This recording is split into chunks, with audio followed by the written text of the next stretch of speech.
اس वजीफे को नहीं छोड़े।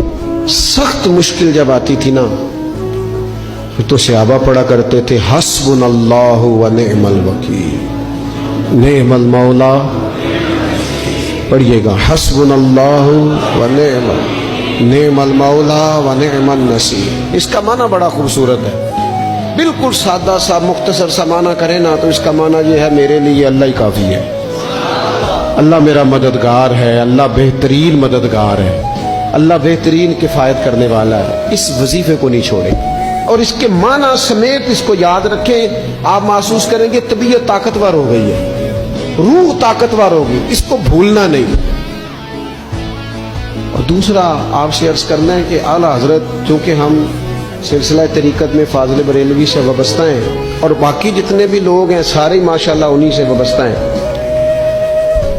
आला हजरत ना ला हौला वला कुव्वता इल्ला बिल्लाहिल अलीय्यिल अज़ीम पढ़ने की बड़ी फजीलत बयान करते हैं। ये ऐसा वजीफा है जो सबको आता है ना माशाअल्लाह। नबी पाक अलैहिस्सलाम ने फरमाया ये अल्लाह के अर्श के खजानों में से खजाना है। आला हज़रत फरमाते हैं 99 दफ़ा पढ़ो ला हौला वला कुव्वता इल्ला बिल्लाहिल अलीय्यिल अज़ीम।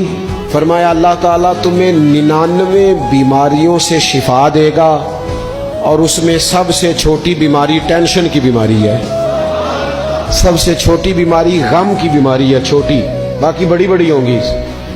इस वजीफे को नहीं आपने छोड़ना और ये पाबंदी करनी है, करेंगे इंशाअल्लाह ताला। और तीसरा वजीफा है दरूद पाक।